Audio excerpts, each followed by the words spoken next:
So, embarrassingly enough, I'm going to tell a few tales about jealousy and it rearing its ugly head in people with BPD, like me.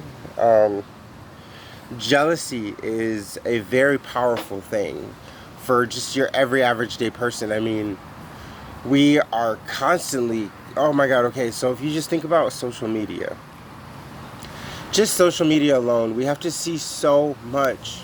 We're constantly seeing faces, we're seeing these events, we're seeing all these things. So of course it's going to be easy for us to feel like we're missing out on life and life's experiences and things like that. I know that's how I feel. And so my cousin, he has an Instagram and it's called like My Journeys or like Journeys Around the World or something. And he's in LA and he's posting things in LA, and I've lived in LA before. And so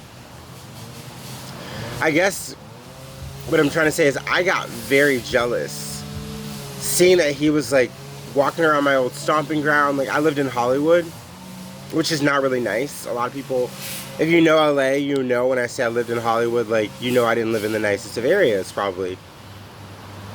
But he's visiting and he's just like taking his little pictures of the Hollywood Walk of Fame and doing all of the traditional touristy things.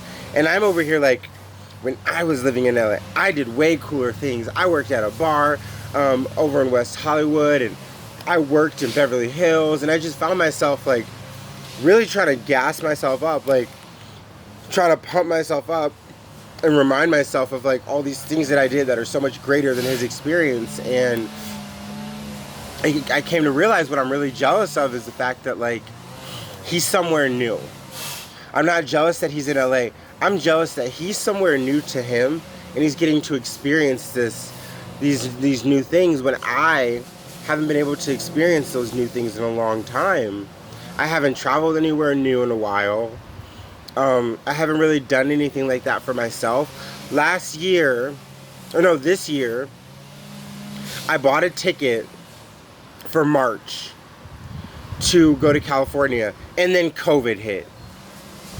So I'm not saying COVID is the reason I didn't go. I didn't go because I didn't have enough money at the time, like, to make sure everything was going to be okay for like hotel stays and everything.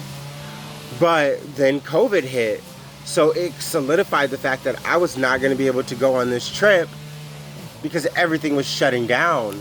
And it was really saddest experience for me because I watched my like dream vacation, because I was going to San Diego to meet my girl and to see the baby, and then I was going to go see my brother in Anaheim, and I had everything just planned, but I just didn't have the money for it, and I just was really upset at myself. I was really, really sad and upset at myself.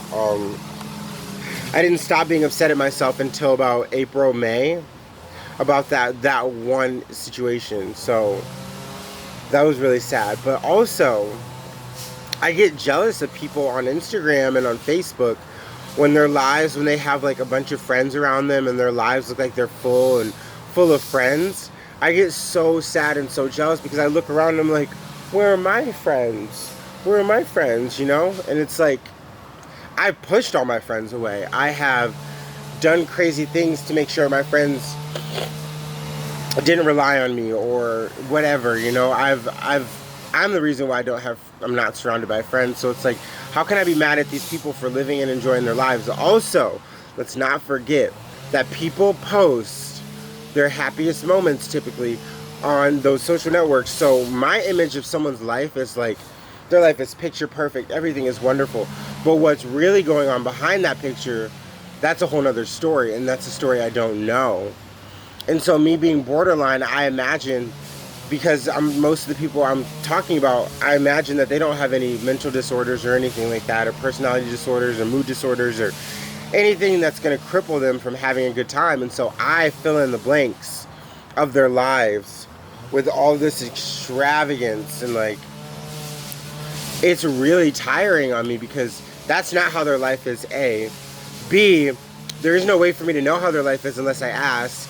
And see, even if their life is that great, why do I feel jealous of that? Why do I feel like I have to have a great sense of life or great sense of self in order to not feel that jealousy? And it is so difficult. We struggle with an unclear, unstable self-image. So I'm constantly questioning, who am I? What do I mean to the world? What do I mean to myself? What do I mean to the people around me? And it gets so hard that I want to be someone else. And I have become someone else in situations. I have perfected this mask that I wear. And the mask is a great mask because I put a lot of time into it. I look like I'm happy. I look like I'm enjoying every moment of everything. Even if it looks like I'm slumming it, I still look like I'm enjoying everything. And I seem really open and really happy and just joyful and able to spread that happiness. But the moment I slip that mask off, or it slips off almost sometimes on its own. And I'm caught up in the swells and waves of emotions again. And so I don't really have an answer for jealousy. I just know that doing things for myself and stepping up to the plate and on my own terms is what helps me deal with it, I guess, for the most part. Like, finding value in myself and finding value in the things that I've done and the things that I'm doing. That's what helps me, is when I give value to my life by, like, saying, okay, you know what, Darian, you did this, and, you know, you're doing this right now, and, you know, you're also doing this, and you're really proud of this, Darian. Like, don't compare yourself to other people, because everybody's journey is their own pace and everybody's life is different. And so honestly, with that, I'll close. Thank you for listening. I love you. Please subscribe. If you're not going to subscribe, please click if you like or didn't like this video. But honestly, like, I'm here for myself and I'm here for you guys as well, and I'd love to answer any questions that you have. Mwah. Bye.